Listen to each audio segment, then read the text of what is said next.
lot of this isn't going to make sense to you, and I'm sorry about that. I'm just going to start at the beginning, with the house.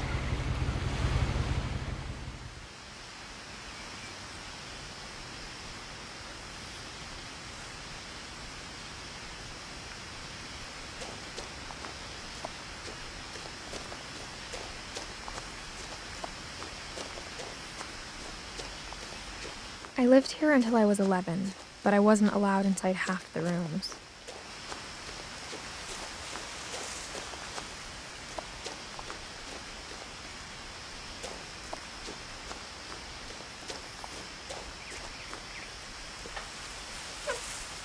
Inside the mailbox were bills from 7 years ago, marked urgent, open immediately.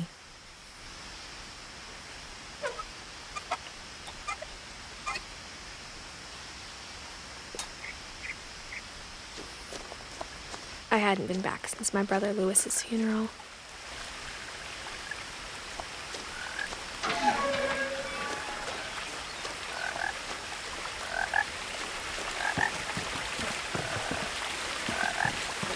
In her will, my mother left me a key, but didn't tell me what it unlocked.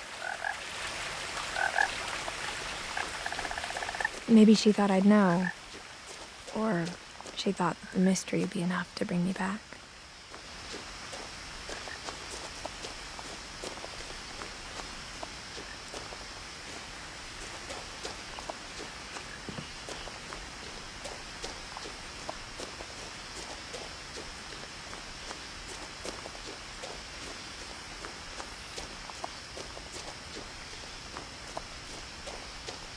No one had driven this way in a long time, but I saw a few hoof prints.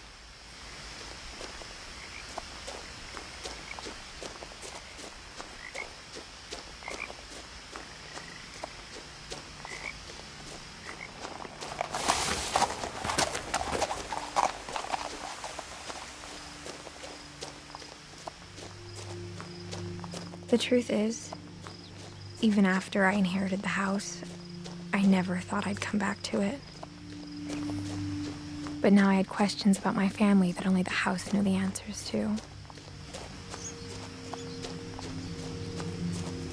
The house was exactly like I remembered it, the way I'd been dreaming about it.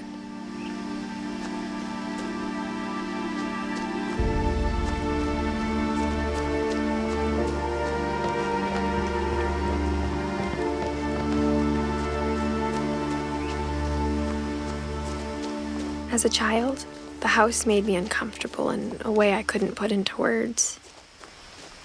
Now, as a 17-year-old, I knew exactly what those words were. I was afraid of the house.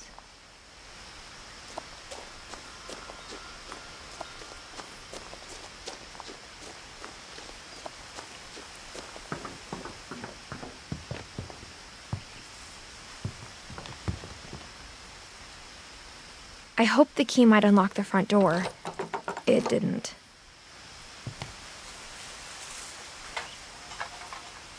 Looking in, I felt like the house itself had been waiting for me.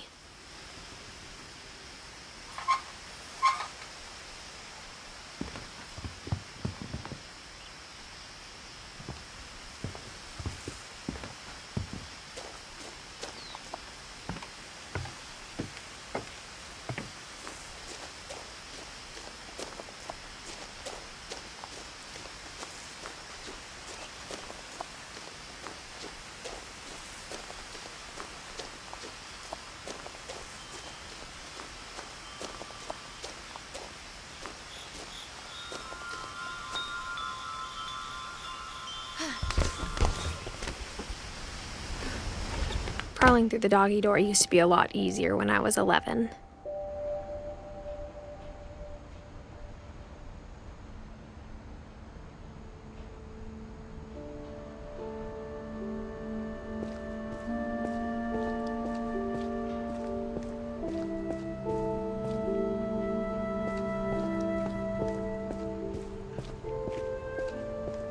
For the first time in years, I felt like I was home.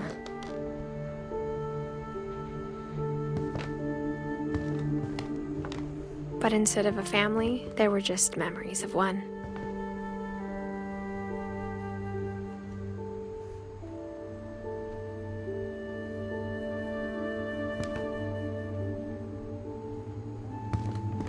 Like how after Louis started working at the cannery, we all got sick of eating salmon. Except our cat, Molly.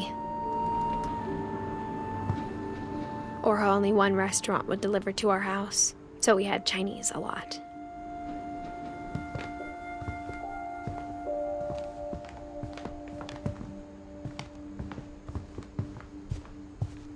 The table was still a wreck from the night we left.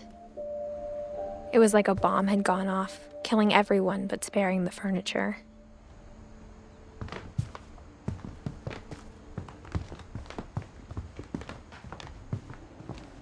My mom was the only one of us who could imagine Great-Grandma Edie living in a nursing home.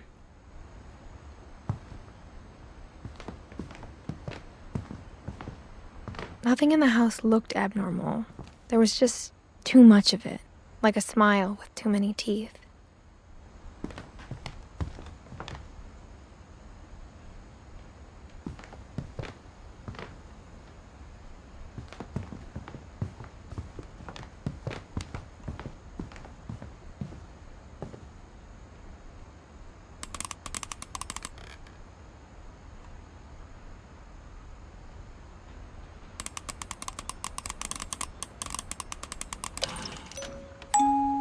Great-Grandpa Sven built a music box for Barbara, along with the rest of the house.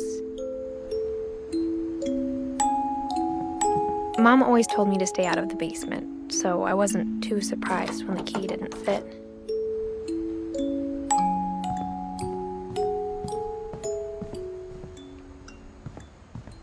My mom wasn't much of an optimist, but she never stopped believing that my brother Milton was alive. A lot of things got left behind in the whirlwind of that last night.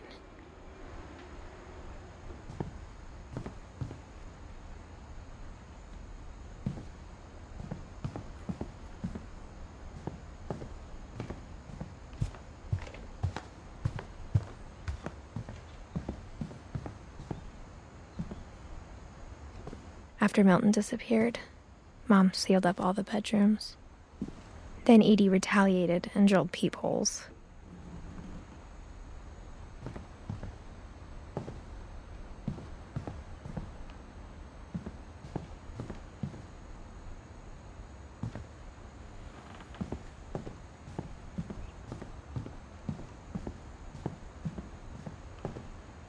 Whenever people ask me about my family, the first thing they always want to know about is Barbara.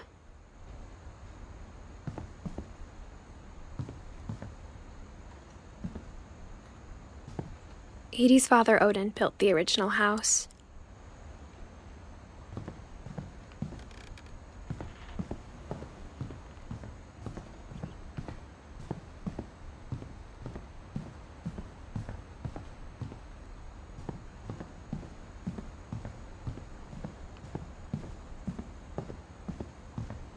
I spent a lot of time playing in Great Uncle Walter's room. I think my mom sometimes regretted not sealing it up. Louis told me there were secret passages, but I never believed him.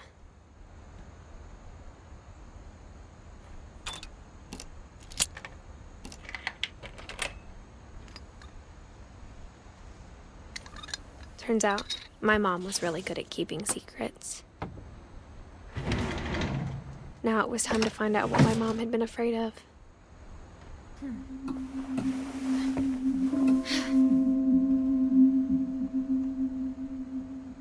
From the paintings on the wall, it was clear my brother Milton had been here before me.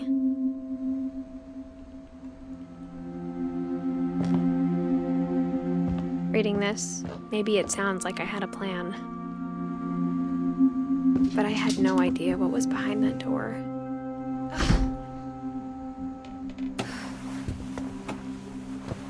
Just like I had no idea where all this was gonna lead.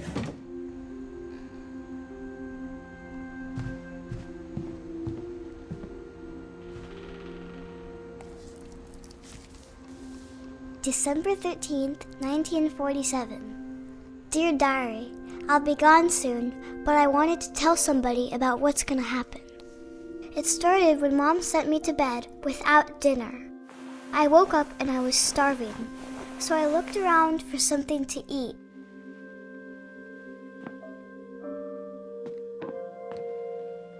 My Halloween candy was all gone. Mom, can I come out now? Sweetheart, it's late. Go to sleep. The gerbil food was dry, but I didn't mind it.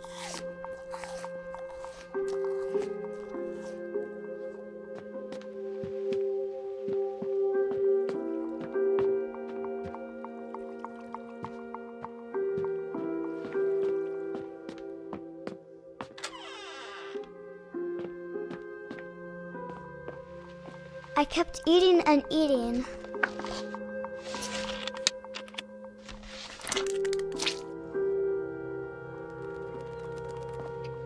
I ate a lot of things that night.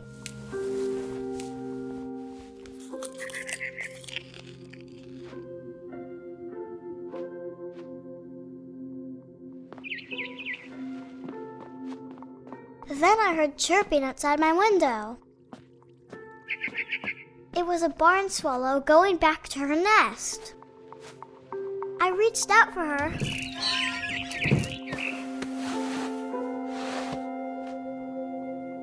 And suddenly, I was a cat.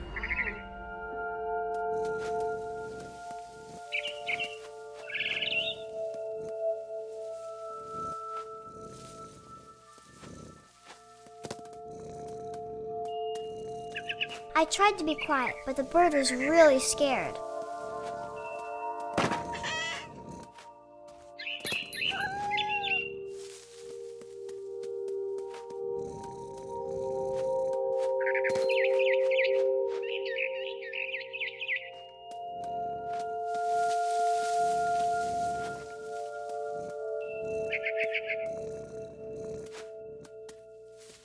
Mom and Dad didn't even look at me.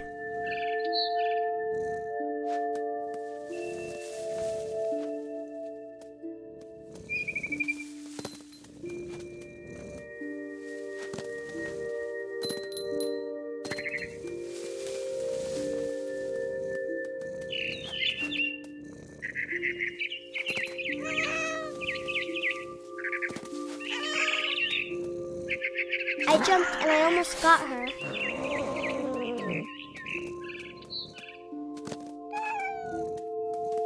I could tell she was getting really tired. Now I was up in the big tree. I promised Dad I wouldn't climb it anymore. All I cared about was eating that mama bird. I gobbled her up. And suddenly, I was an owl. First, all I heard was the wind. Then I heard little teeth nibbling in the grass.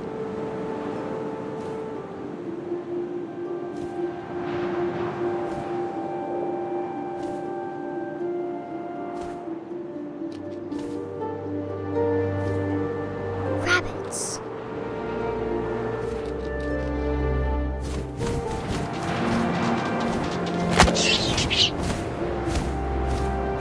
I imagined his face looking up and seeing mine through my talons. I swallowed him up, and I didn't chew one bit. Then I flew off to find something bigger.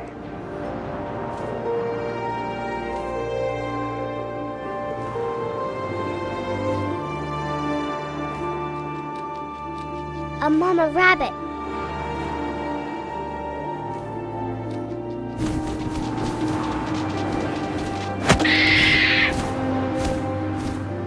She was almost too big to carry. I started choking, but I couldn't stop eating. And suddenly, I was a shark.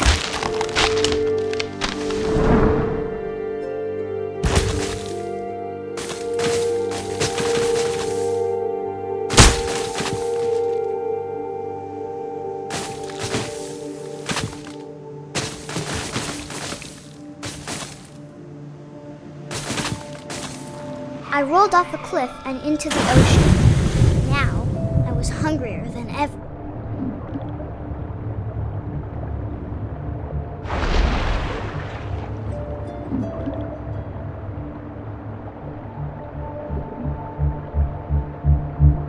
I wanted fat, juicy seals.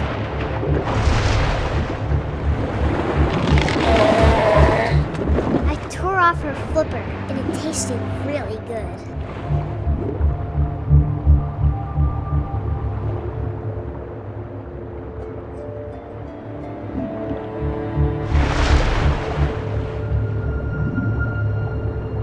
I grabbed on tight.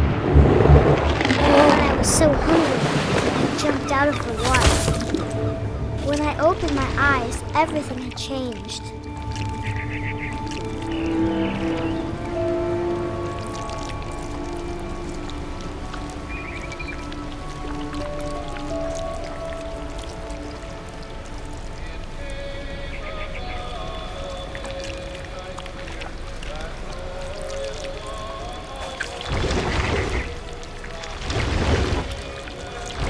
Now I was a monster, and I smelled people everywhere.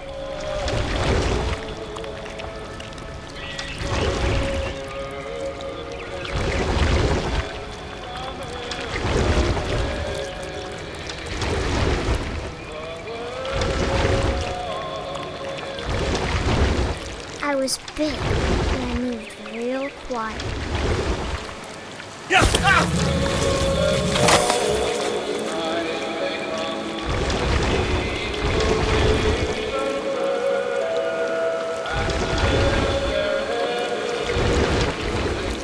I wanted to stop, but also I didn't.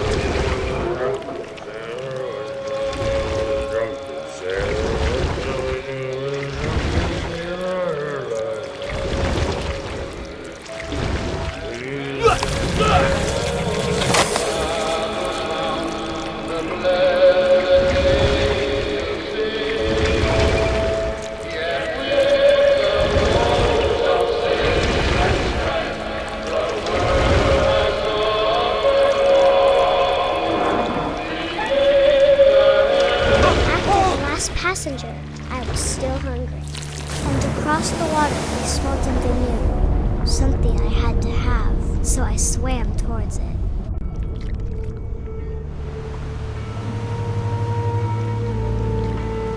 I slithered onto the sand, and the good smell went into an old pipe.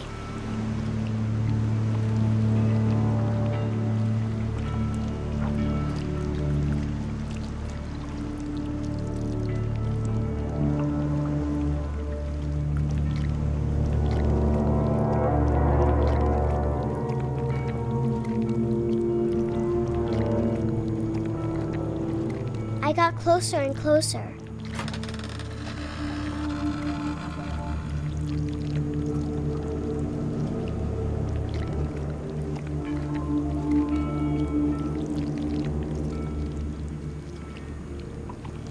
All of my stomach started growling.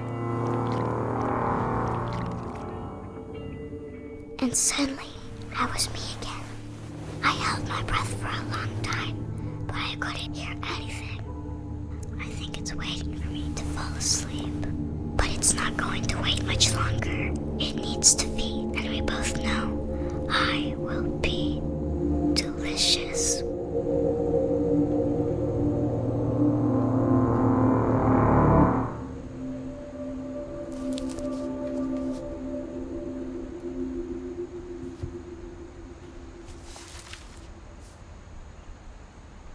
I'm not sure if I believed all of that, but I'm sure Edie would have.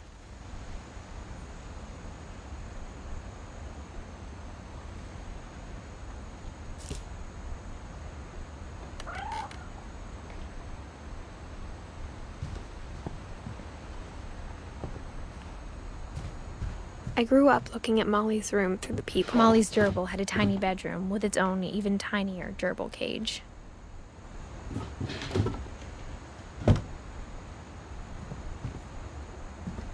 Being inside for the first time, I felt like I'd stepped behind a painting. I can't describe it, but I felt like some part of Molly was still here.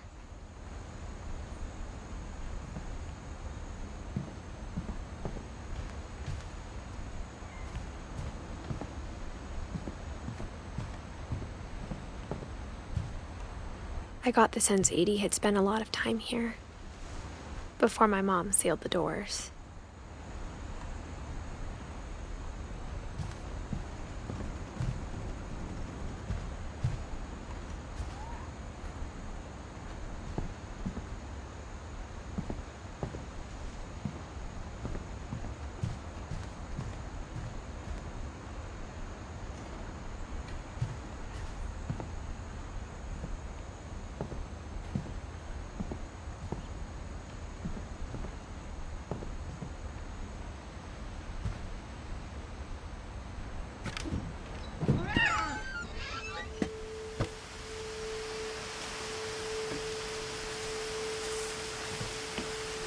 This will be obvious later, but my mom never told me any of these stories.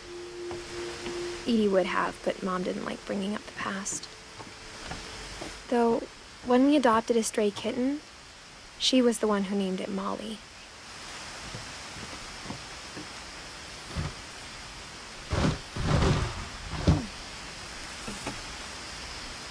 I spent a lot of time in Great-Grandma Edie's room.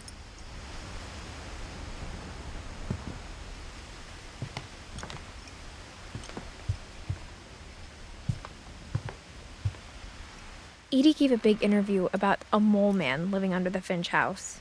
My mom was furious. I hadn't thought of myself as Edith Jr. for a long, long time. One summer, they evacuated the island, but Edie refused to go. For a few weeks, she was a celebrity.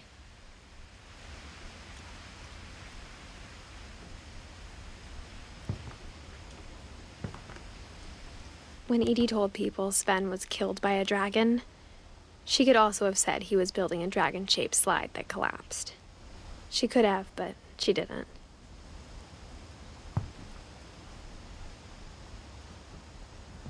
Even in her 90s, sometimes Edie seemed a lot younger than my mother.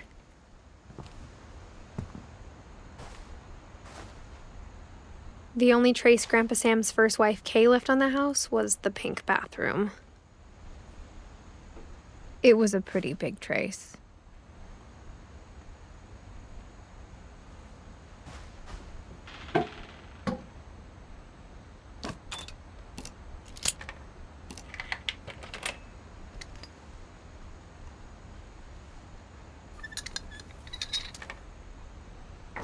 There's a secret in this bathroom. It's in the last place you would look. It isn't in the cupboard. It's hidden in this book.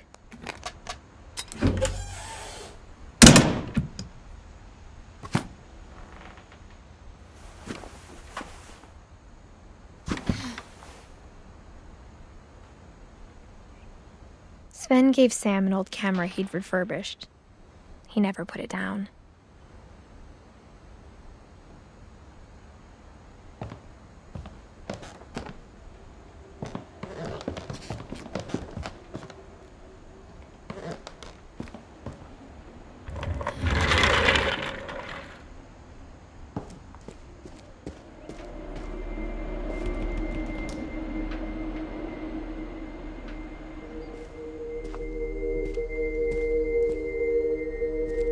I knew Grandpa Sam had a twin,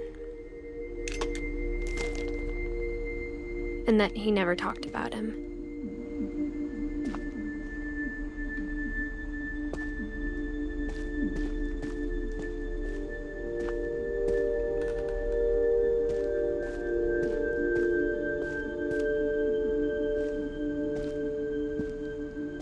I guess my grandpa didn't like history any more than my mom did.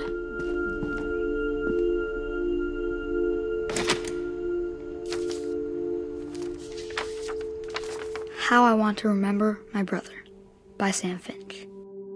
The thing I remember is that when he made up his mind, that was it.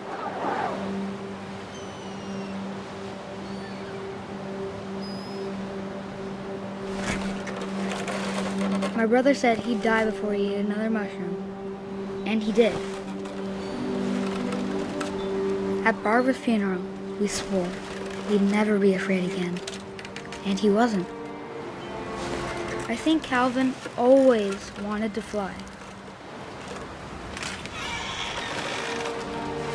Sam! Calvin! Dinner's ready! Coming!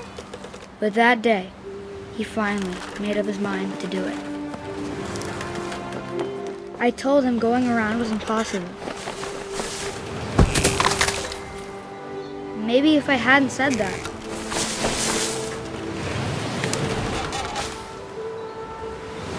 Calvin! I'm not gonna tell you again! maybe if the wind hadn't picked up, then maybe he'd still be here. But I doubt it. I think he'd already made up his mind. That's what I want to remember about my brother.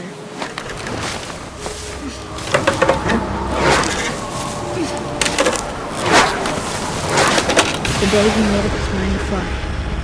And he did.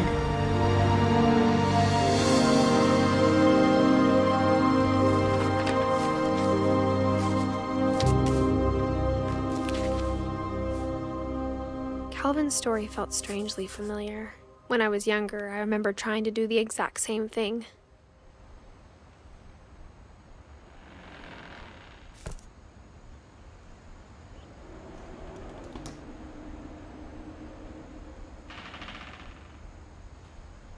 After the funeral, Edie roped off Calvin's half of the room.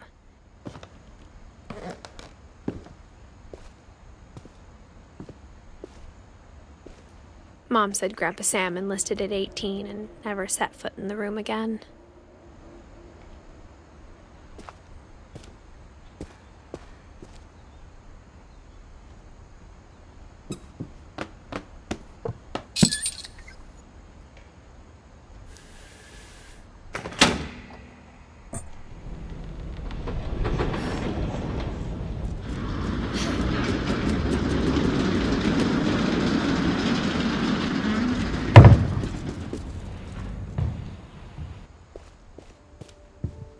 The passages were a pretty tight fit.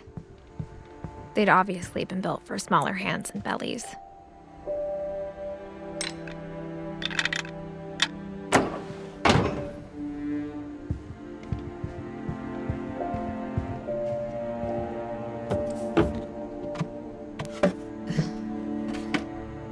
Growing up, I always thought of Barbara as a child star.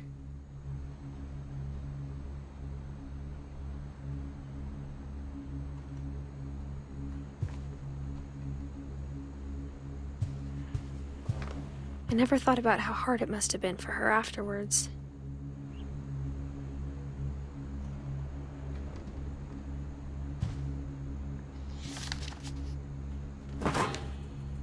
Of all the stories people wrote about Barbara's death, I'm surprised Edie saved this one.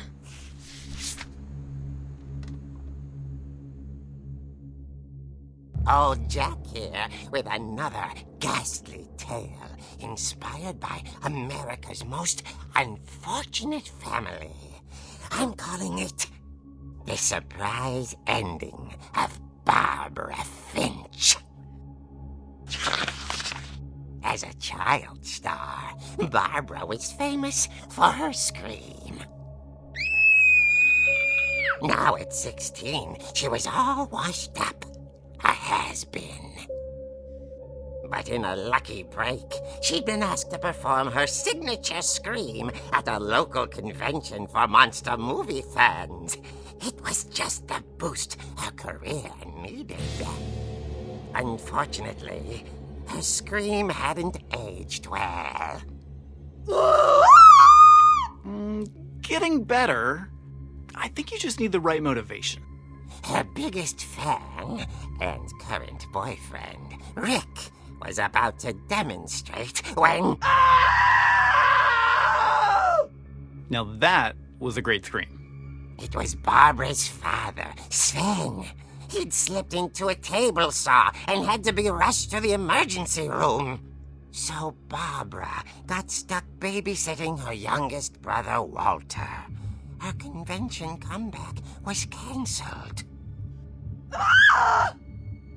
Okay, I'm hearing frustration, but I'm not hearing terror. What if I tried... A gang of hoodlums in Halloween masks have been terrorizing Orcas Island tonight. Police are urging residents to... That came from the basement. You're right! Also, I loved your delivery on that. Why is your basement door locked? Because my dad likes making puzzles and secret passages. There's a key hidden in the music box. The secret is to keep winding and winding until finally the key pops out. Thanks, babe. I'll be back in a sec. 20 minutes later, Rick hadn't returned.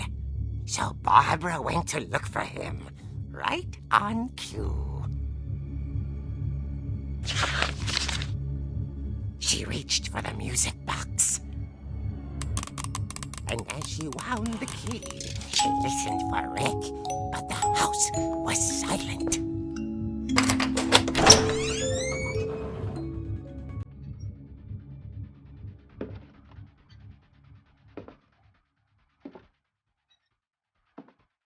She found Rick's crutch and imagined the worst.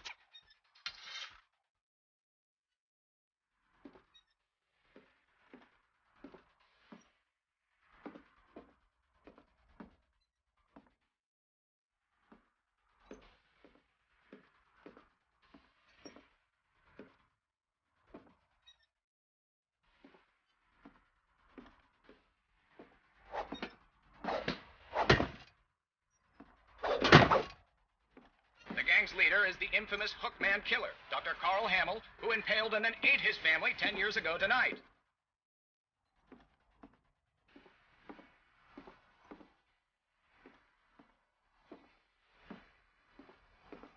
The old fridge rattled and grew still.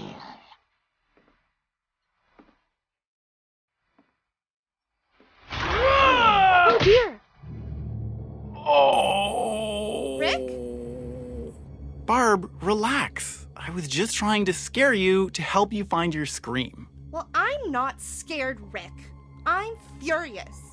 Then act furious. All I'm getting from you now is that you're hurt and confused and She threw him out, but she kept a little something to remember him by. Barb, have you seen my other crutch? And she was still holding it when she fell asleep watching the late picture show. Hours later... Barbara! Walter, what's going on up there? Ah! Okay, I'm coming up, but if this is a trick, you're dead, Walter.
coming from inside the house.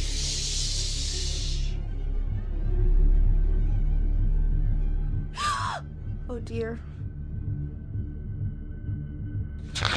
The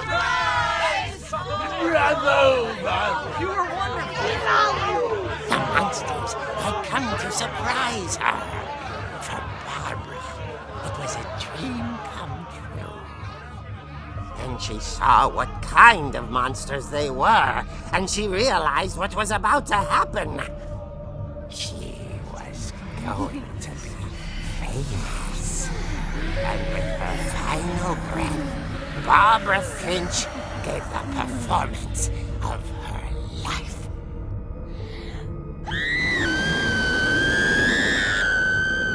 I wasn't there myself, but I hear Barbara was magnificent. Poor girl. She had a taste for stardom. But unfortunately, so did her fans. Of course, the police blamed it all on poor Rick, who disappeared the same night. And little Walter? Hiding under his bed the whole time. He took it all pretty hard, but that's another story. As for Barbara, tucked inside the music box is all they ever found of her. Her ear. Now that's what I call a real eerie tale.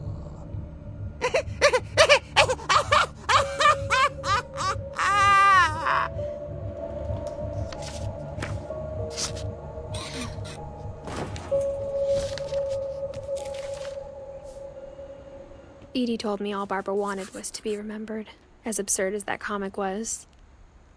Maybe what Edie saw was a happy ending.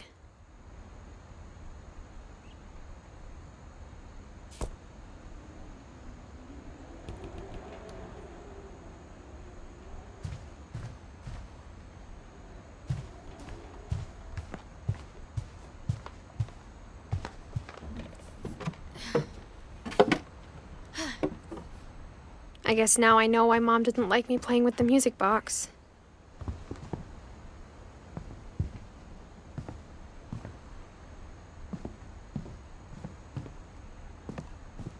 Mom must have locked the third floor stairs on the night we left.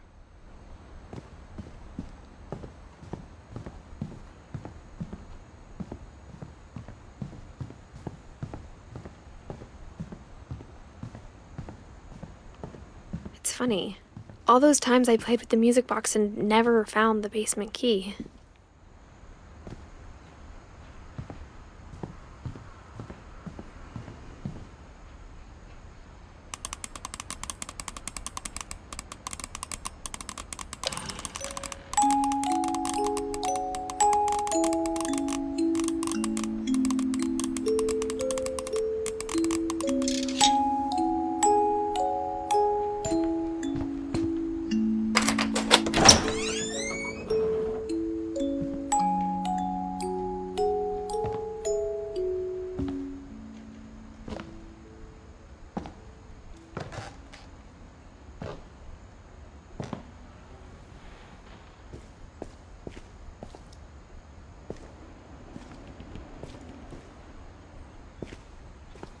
Mom said the basement was off limits, unless I wanted another tetanus shot.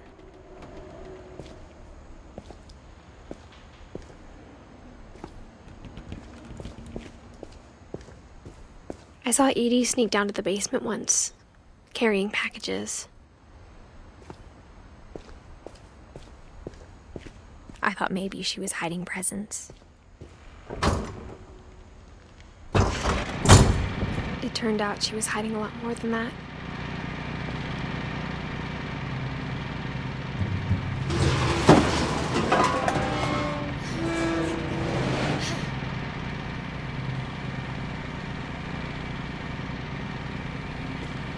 I remember asking Mom once about where Walter had gone.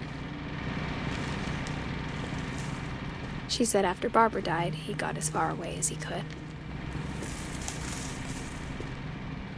If there's a pattern in all these stories, I think it's that none of us has gotten very far.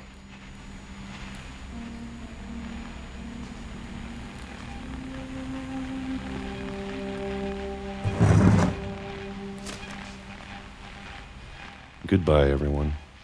I can't believe I've been down here for 30 years. On that first day, after the shaking started, I didn't think I'd survive a week.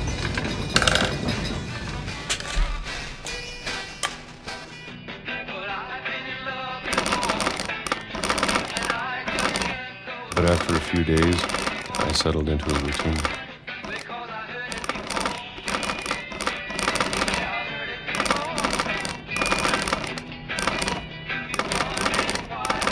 That's what kept me sane.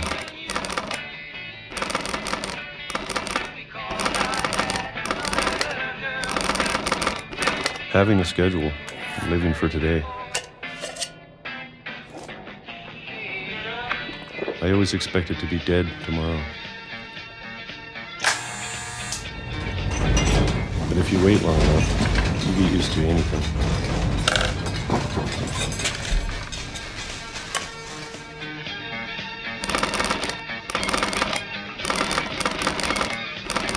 Even a monster on the other side of the door starts to feel normal.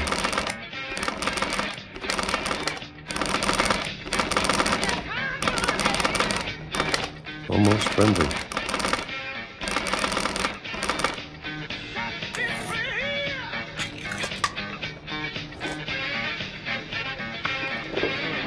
And then one day, everything just stopped. Whatever that thing was, it was gone. Maybe it got tired of waiting. Or maybe I just got tired of being afraid.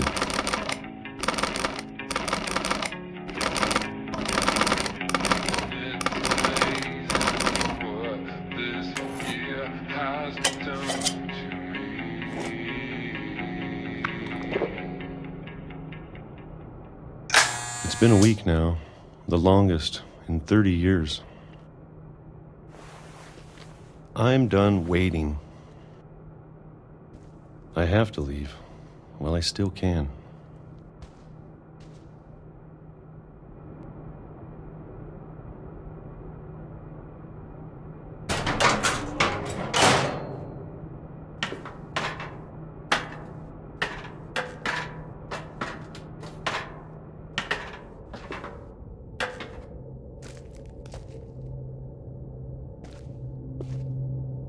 I know it's out there, somewhere. Whatever killed Barbara and Molly and Calvin. Maybe this is all a mistake. But I need to stop living the same day. Even if it kills me.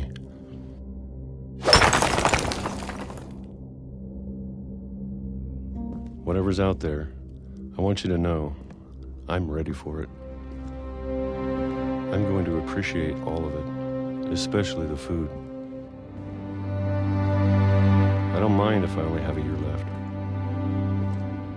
or a month, or a single week. I'd be happy with one more day. I can already imagine the sun on my face.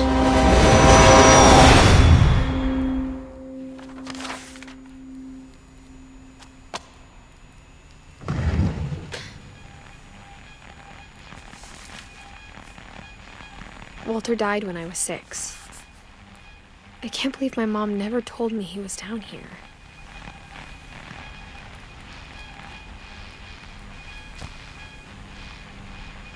I'm sure my mom was trying to protect me.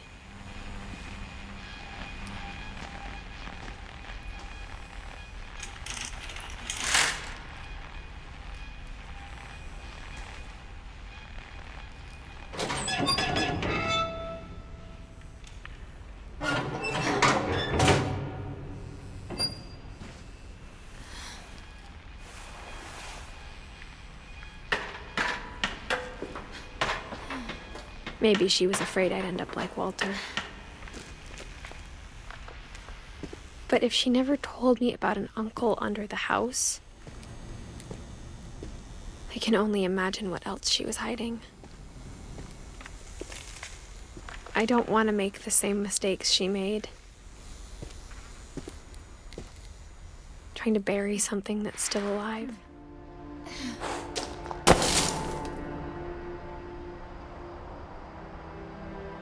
Now that there's only one of us left, or maybe two, I thought it was time I heard the stories for myself and found out what happened to everyone else. But now I'm worried the stories themselves might be the problem. Maybe we believed so much in a family curse, we made it real.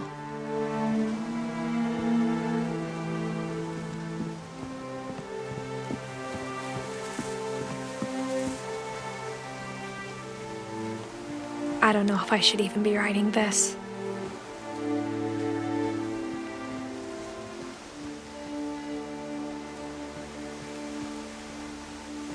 Maybe it'd be better if all this just died with me.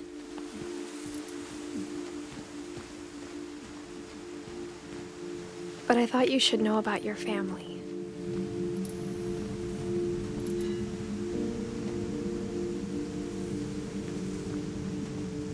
And the history you're a part of. Though to be honest, I feel as lost as you probably do right now.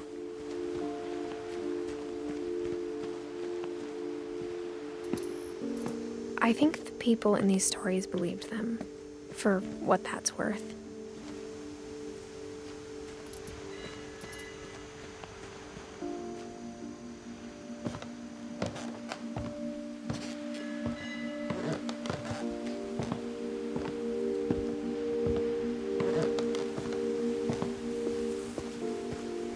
And when you look at the house, it had that history of imagination and stubbornness and madness.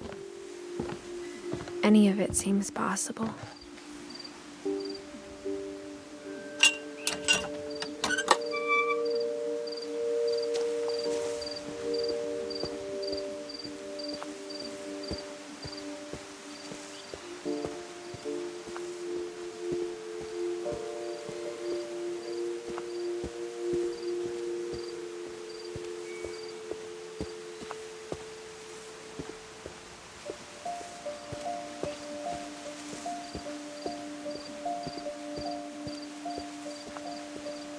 I think we've been surrounded by death for so long, we've just gotten used to it.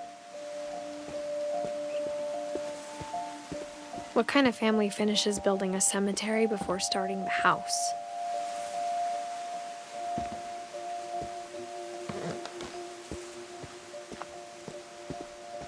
It's embarrassing for me to admit this, but the pet cemetery made me more uncomfortable than the human one. 3 of the gerbils were mine, and 2 had been my fault.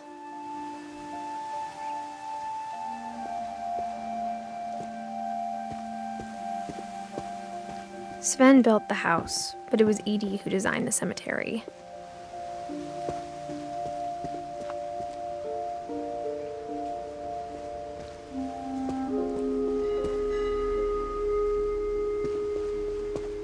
I'm sure Odin's monument had been Edie's idea. My mom was always trying to move on, but for Edie, the past never went away.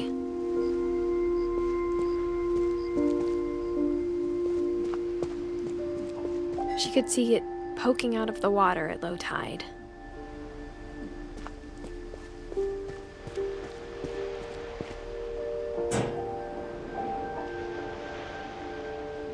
Edie said she dreamed about the old house every night.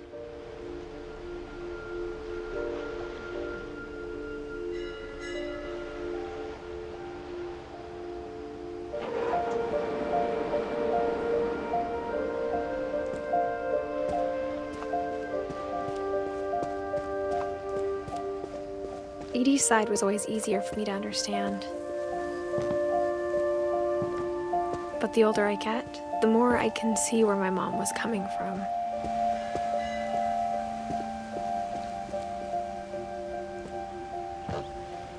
She lost 2 of her brothers, just like I did. I get why she tried so hard to protect us.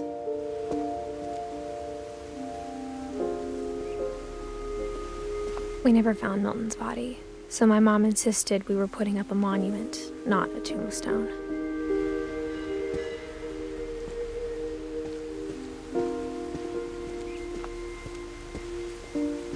There's so many things I wish I could ask my mom now. Part of me thinks this is what she wanted all along. For me to come back someday and find everything out for myself.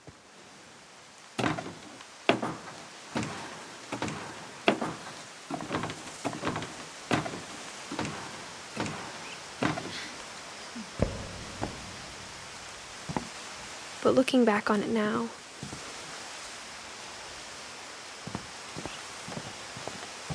if she told me there was going to be so much climbing, I never would have come when I was 22 weeks pregnant.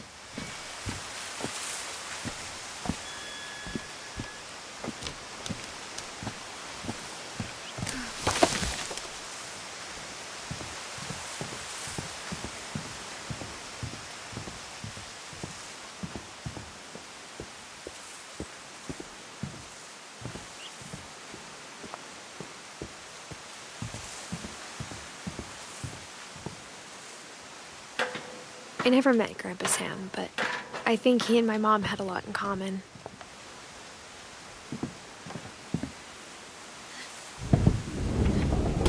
They were both pretty intense.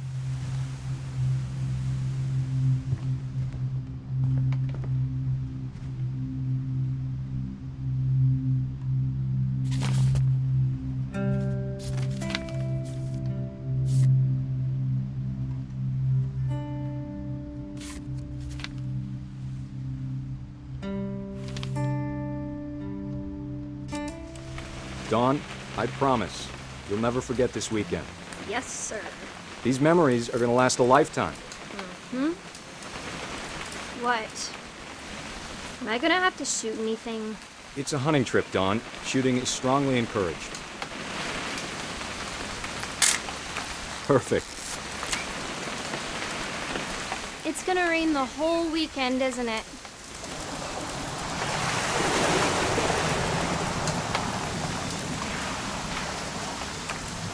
I will never forget this weekend, Dad. That's the spirit. Okay, got it. I'm gonna take some pictures, okay? Just be careful. The camera's older than you are.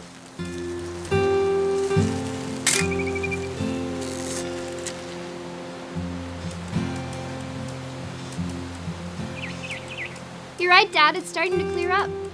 Still freezing, though.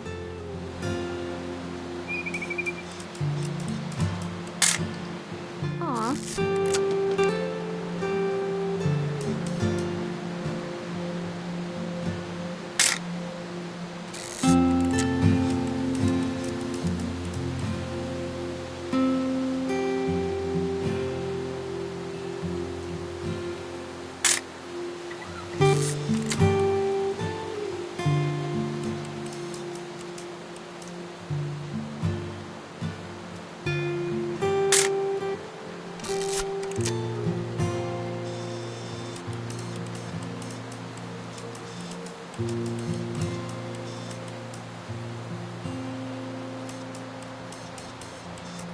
Definitely should not have drunk all that coffee. Hey! That's a keeper. Hold still while I take a picture of you.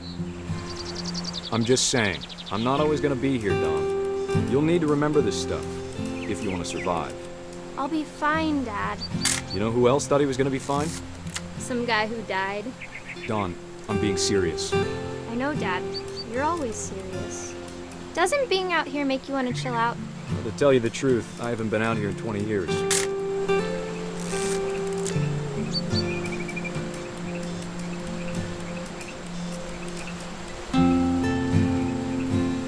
Last time I was with my brother Calvin. Man, that was a great trip. Your grandpa Sven taught us how to fish, how to build a fire. We found an old logging trail. There were deer everywhere. I bet if I could remember where that trail was, we'd spot a buck for you in no time. Give me a minute to check the map. Don, don't you think you could find something more interesting to photograph?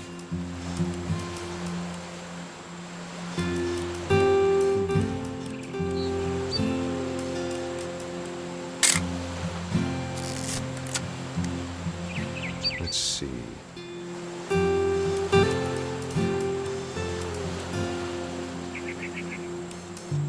Maybe.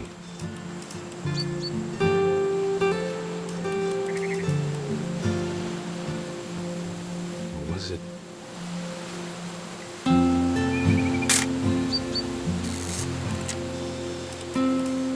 Could have been.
Don.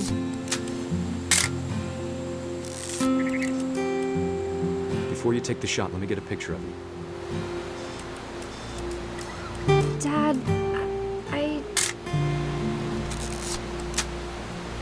Let me get behind you. do I have to do this? Don, you don't have to do anything. But if you want to survive, you'll need to be strong. Great shot, Don!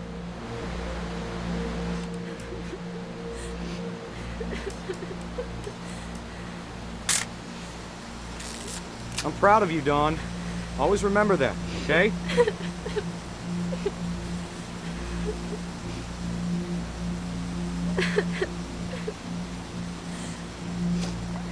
Sorry, Don. Just gotta reset the timer.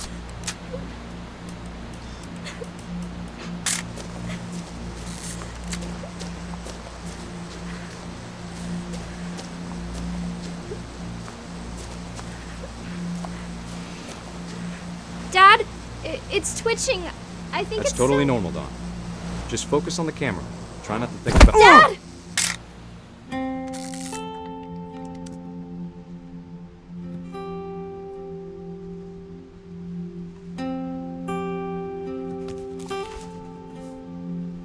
Of all these stories, that's the one I wish most that my mom had told me.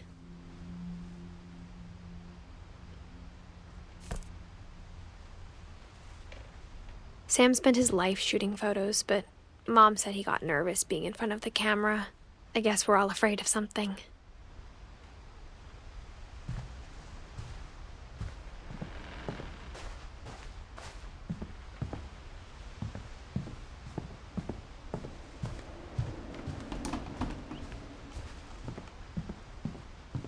Instead of hiding from death, Sam seemed to go out of his way to meet it.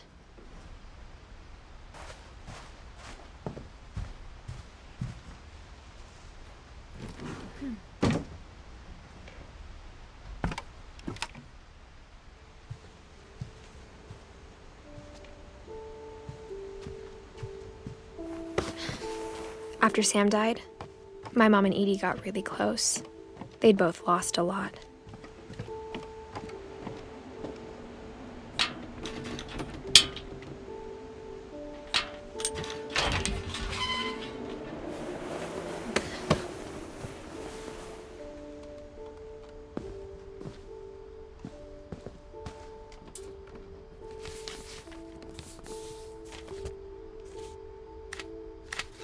Dear Kay, do you remember the way Gregory used to laugh when he thought he was alone?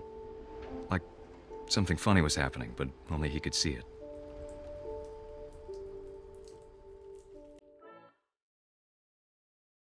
I think he saw things the rest of us don't.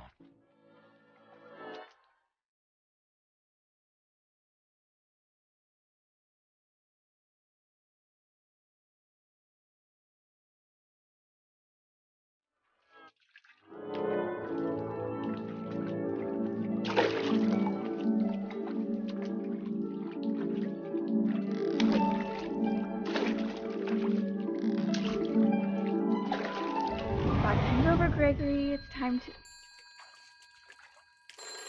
Hold on, sweetie. Hello? Sam, I told you I don't want to talk right now. I wonder what he saw. What his world was like.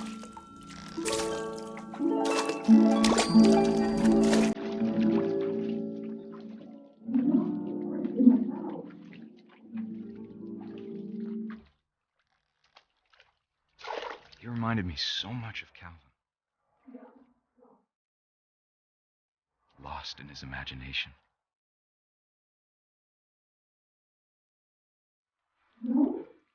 Whatever it was, he saw.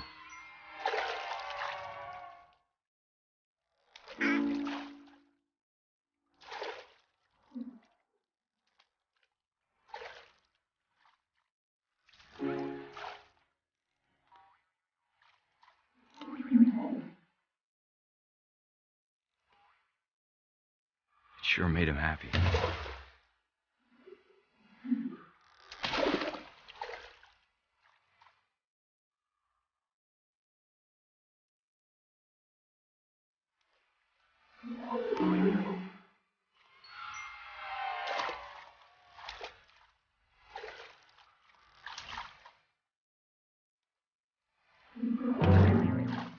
I know how silly it sounds.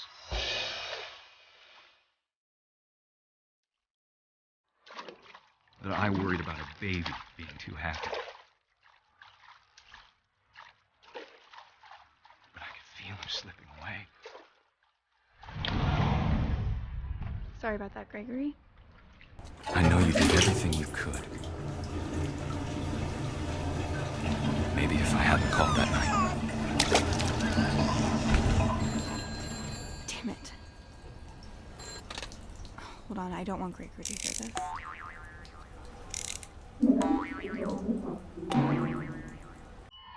I wish he could have told us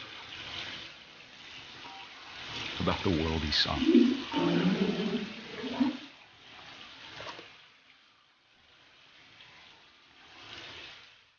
Hey, there's so much I don't understand about Gregory, about everything.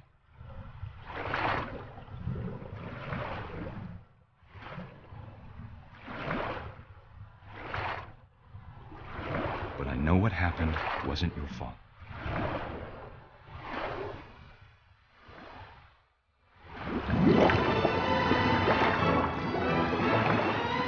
I'm sure he's happy. And he'd want you to be happy too. Good luck, Kay. Love, Sam.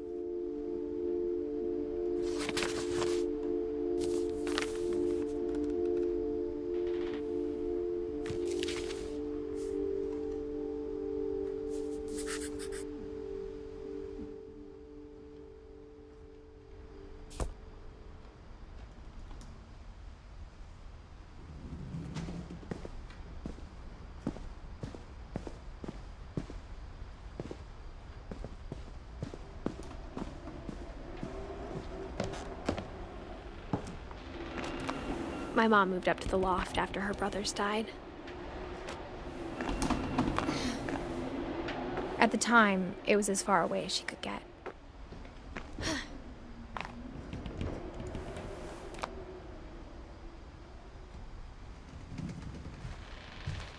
I can't imagine what it was like for her to lose 2 sons after she'd already lost 2 brothers. She spent a summer building houses in Calcutta, where she met my dad, Sanjay.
I can't imagine my mom ever writing poetry, and yet... A poem for Gus, who always said the wedding was a bad idea. Our father never hit us kids, at least not very hard, before the day my brother said with teenage disregard that he'd be dead before he'd see a wedding in our yard.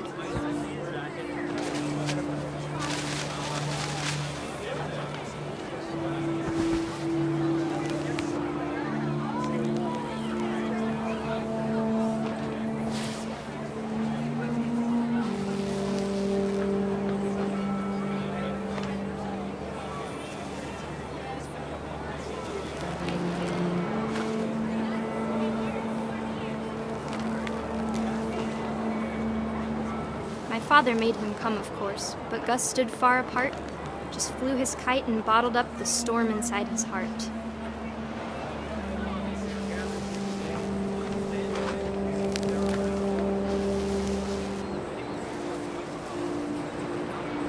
I I tried to talk him out of it, but though he'd never met her, "We don't need a stepmom," were the words that I now remember. pronounce you husband and wife. You may kiss the bride.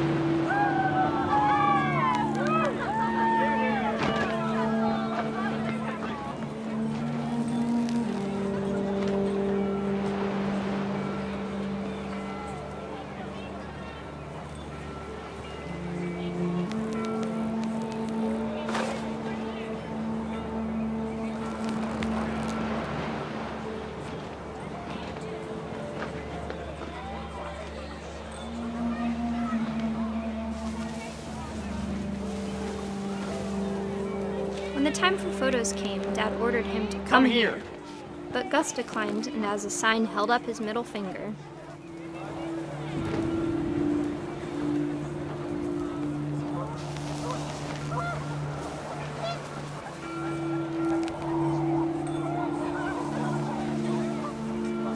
The wind picked up, and panicked geese appeared and quickly went.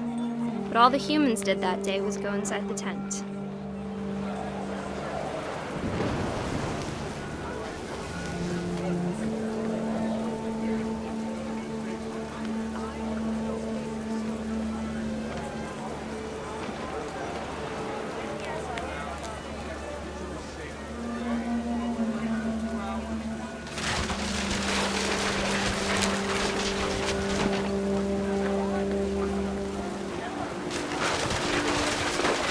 The rain came down in buckets then, but no one seemed afraid that nature might destroy the tent our dad had crudely made.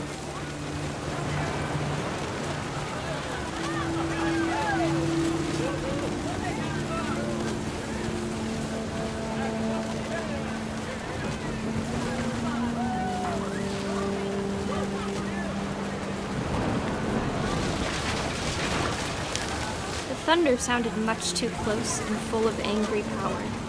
But all my father said to this was, "Make the music louder."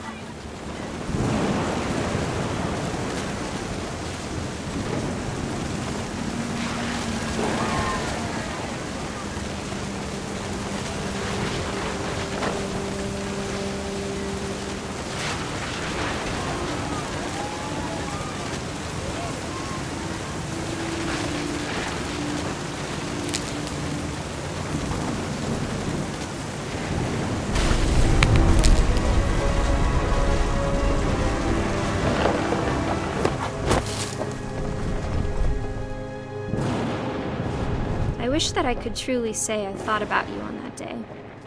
Out there on the beach alone, just you, the wind, the sea, and foam. But I didn't, until we found you.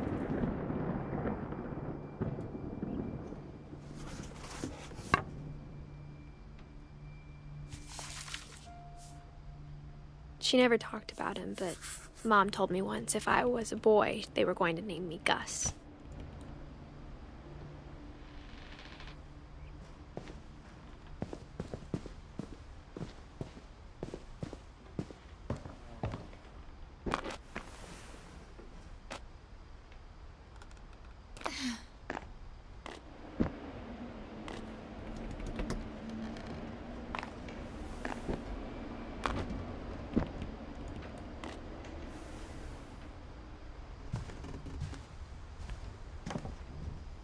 My mom moved to India a week after graduation and got a job teaching English.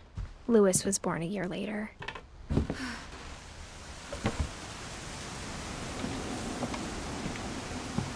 When my dad died, I don't think Mom knew where else to go. I'm sure Edie was happy to have her back. The house had to get a little bigger, but Edie was used to that. And for a while, things were good, almost normal. But it didn't last. The beginning of the end was Milton's 10th birthday, when Edie gave him a castle.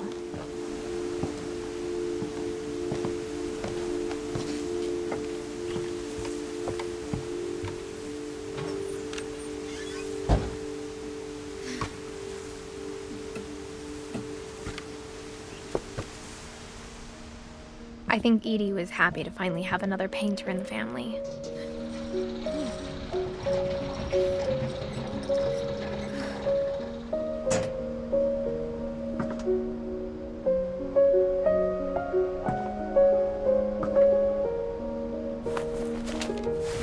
Milton Finch in The Magic Paintbrush.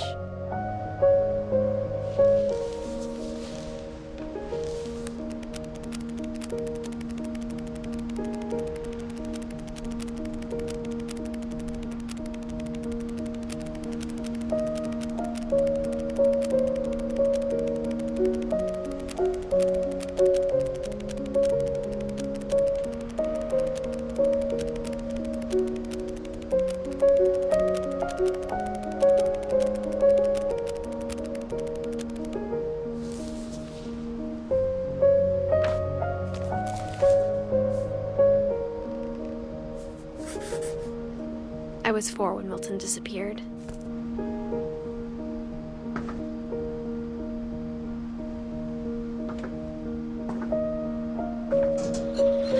Mom spent months searching for my brother. Then she sealed the doors.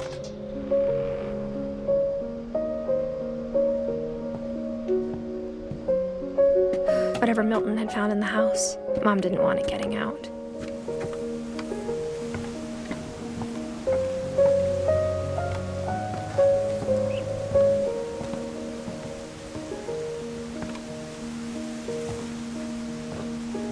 Mom definitely blamed Edie, but I think Louis blamed himself. After he graduated, he just spent more and more time in his room, until Mom got him a job at the cannery.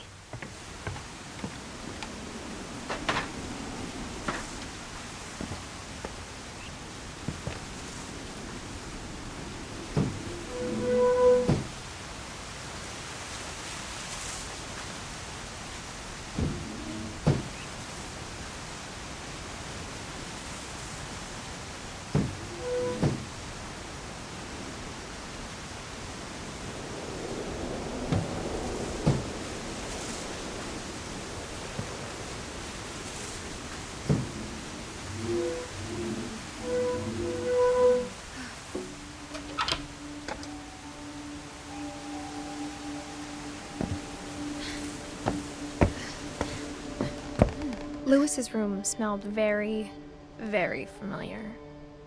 That part of him lived on.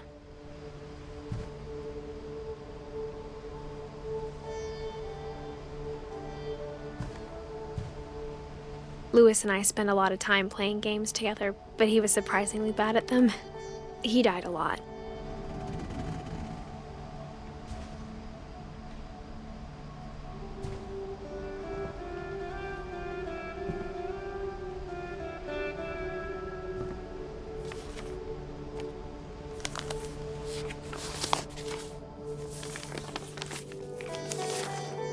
Dear Mrs. Finch, as Louis's psychiatrist, I can understand your desire for an explanation.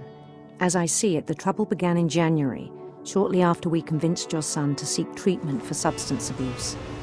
Newly sober, I believe Louis first noticed the monotony of his daily life.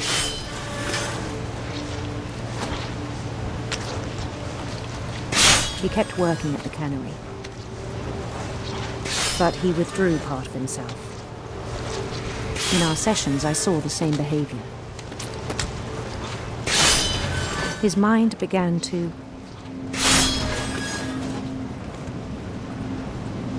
wander.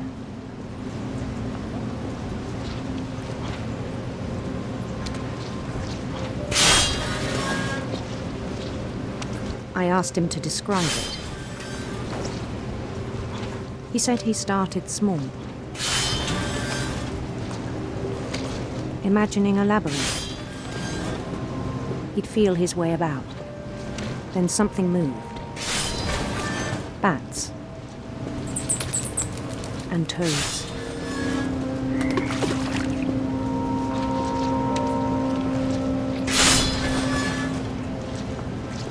And things that have not names.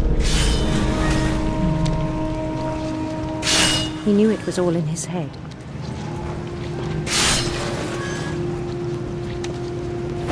He took it very seriously. I had hoped he'd find himself.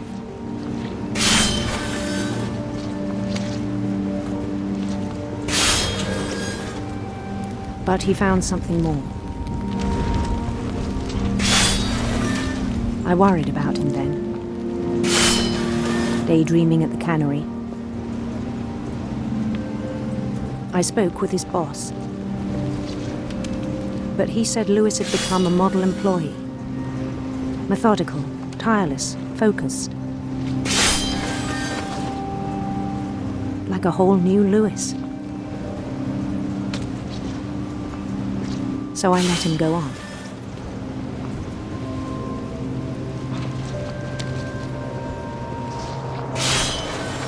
I even encouraged him. It seemed very promising at first. He told me he'd made a new friend.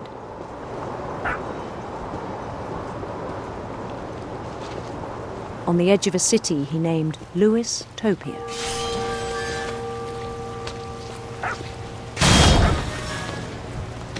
He built the city up slowly, brick by brick. Then he made musicians.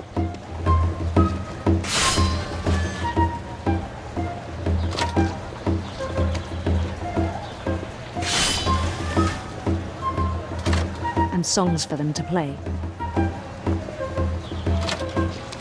He talked about starting a band. And he was always humming something. Every day his imagination grew stronger. He no longer spoke at the cannery, but his chopping was as reliable as ever. Then one day it struck him that all the cheering crowds, even the stones under his feet, were all in his imagination, so he could do whatever he wished.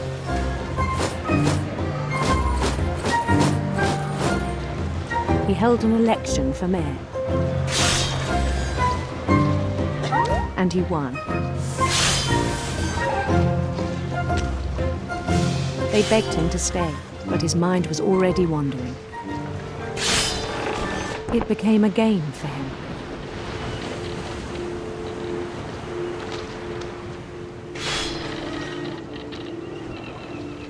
He'd conquer a city, then immediately push on. New Louisville.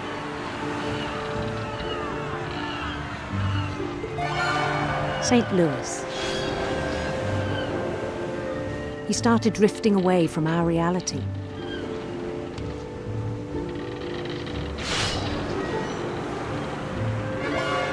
Minneapolis, until one day he forgot to go home from the cannery. Even as his mother pleaded with him, part of Lewis kept sailing on.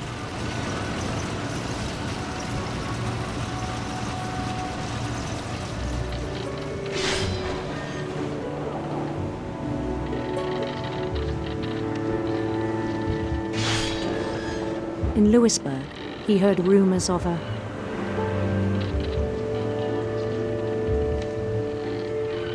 handsome queen.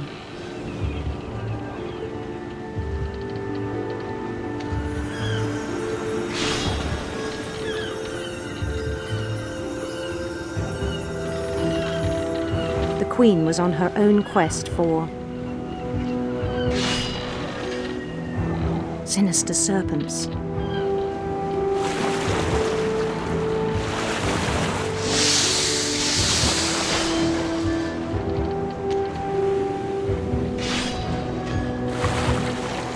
Followed the sound of her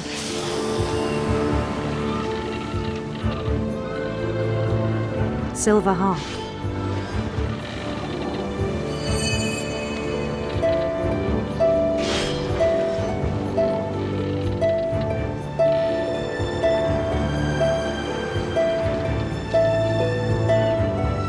His chase led him to a golden palace east of the sun and west of the moon. Even then, his logic remained sound.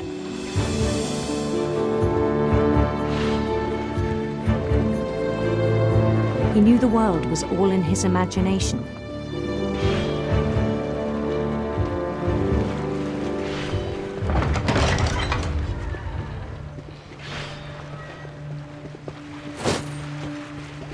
But he was so proud of having created it. In his own eyes, he'd become something greater than a king.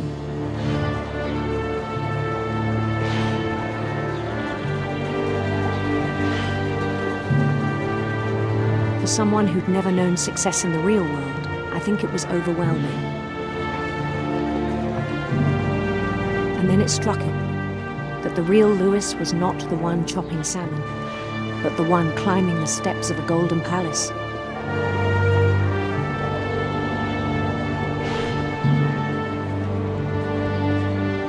My imagination is as real as my body, he told me. It was hard to argue with him.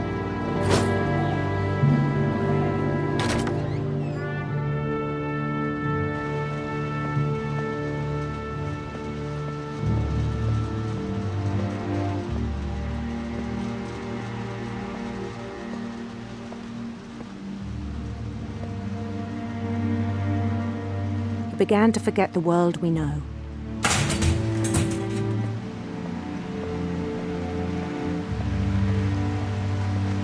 I think it pained him to remember Lewis, the cannery worker.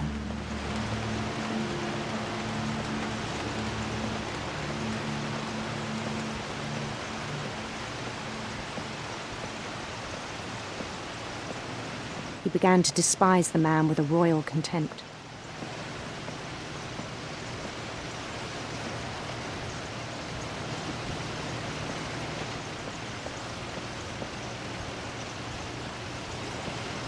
I still thought I could save him. Even after he said he was being crowned king over all the lands of wonder. The palace would be packed with his companions.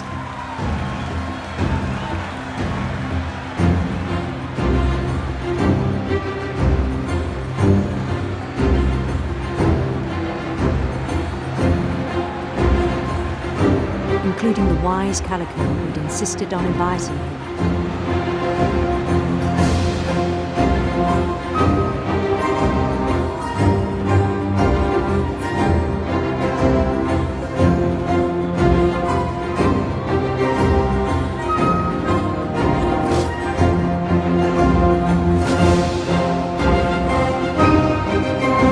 His queen waited, holding his crown.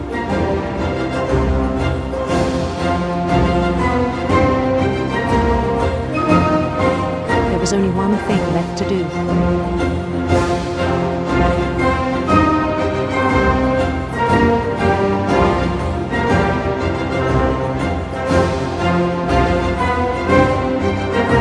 Bend down his head.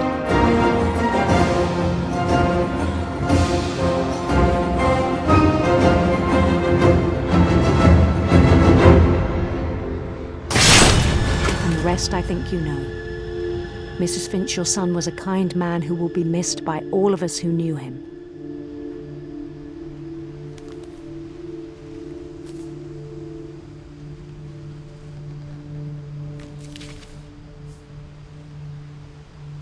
My brother was really cool. I wish you could have met him.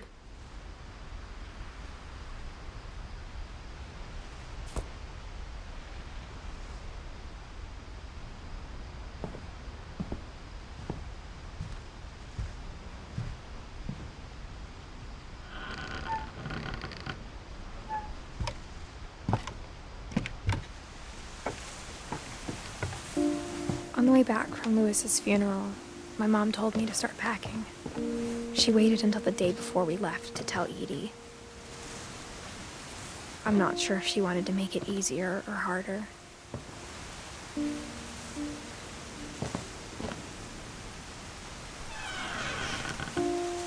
I wish we'd stayed. But I understand why we left.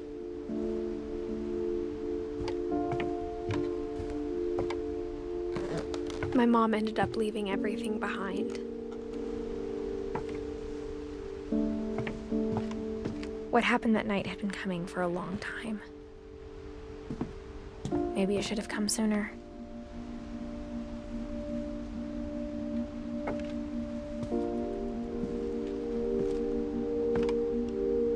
But it had to end one way or another. All that's left now is to tell you about that last night.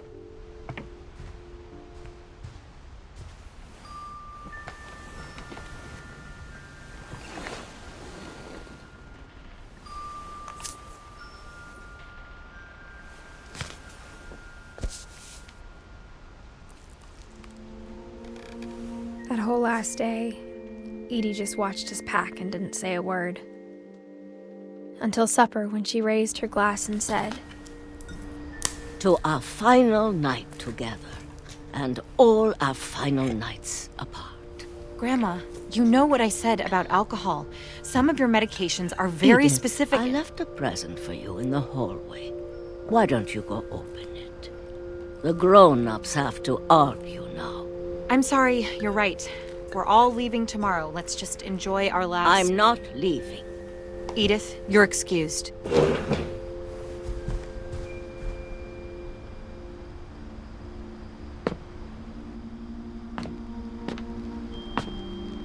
The power had been shut off that morning, but Edie always had plenty of candles.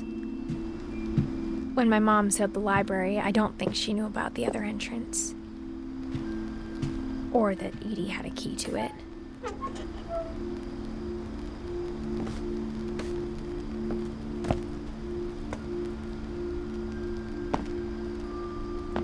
That thing you're afraid of isn't going to end when you leave the house.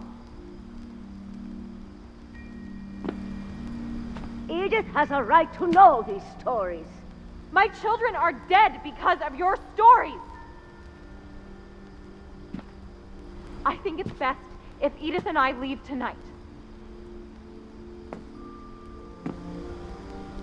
We'll have the nursing home send a van for you in the morning, okay?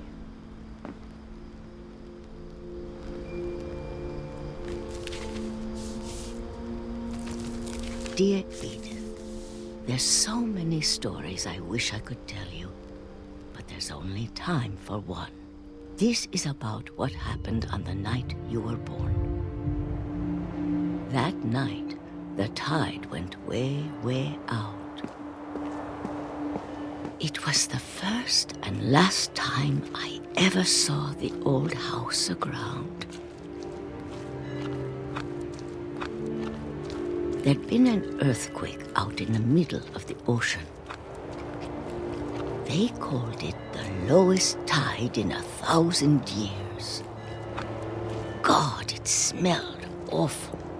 You know, I've seen that house every day of my life.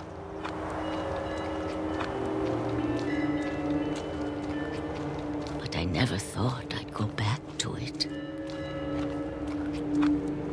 When the fog rolled in, I lost my way.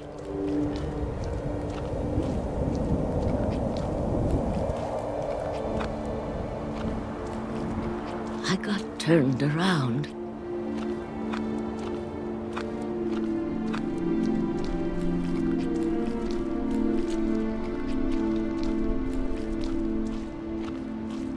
I started seeing things.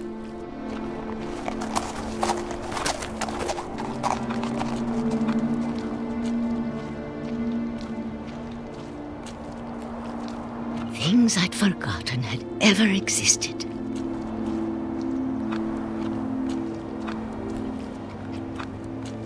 But when I saw them, they felt like old friends.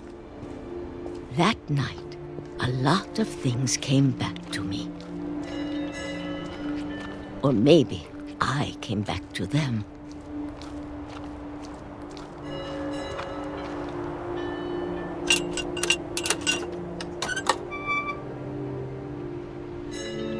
Things I can't explain, but that I need you to try and... Edith, what are you doing in here?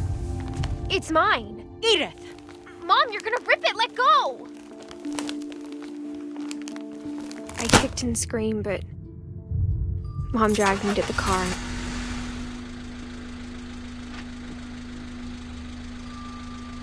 I never saw Great-Grandma Edie again.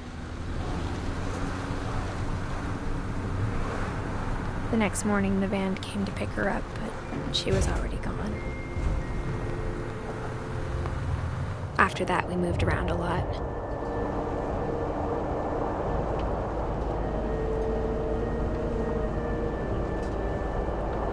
We both tried to make the best of it.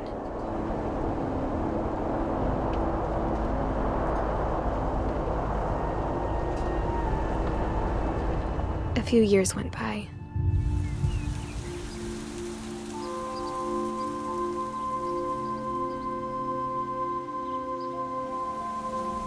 My mom didn't like to talk about it, but she started getting sick a lot. The rest happened pretty quickly. She got better for a while, and then she didn't. And then I was alone.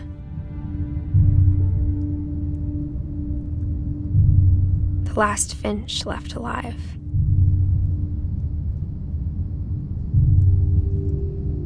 Until I found out about you. I'm still not sure what to tell you about all this. If we lived forever, maybe we'd have time to understand things. But as it is, I think the best we can do is try to open our eyes. And appreciate how strange and brief all of this is.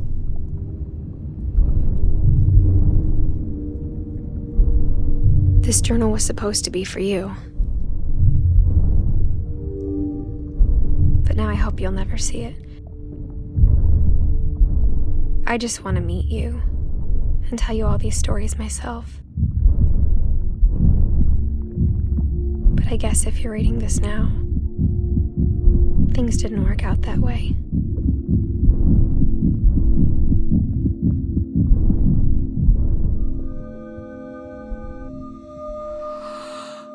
This is where your story begins. I'm sorry I won't be there to see it. It's a lot to ask, but I don't want you to be sad that I'm gone. I want you to be amazed that any of us ever had a chance to be here at all. Good luck.